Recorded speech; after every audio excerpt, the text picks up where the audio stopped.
do you believe is the nature of God?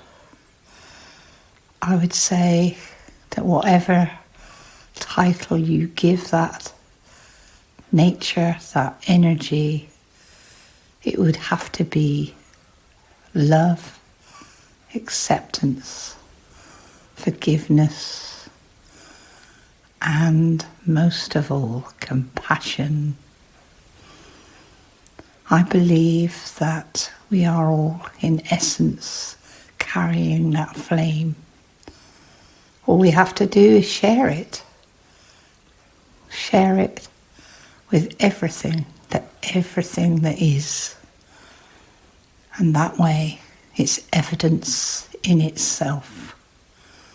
Thank you so much. What a lovely question to answer. And yes, love is the nature.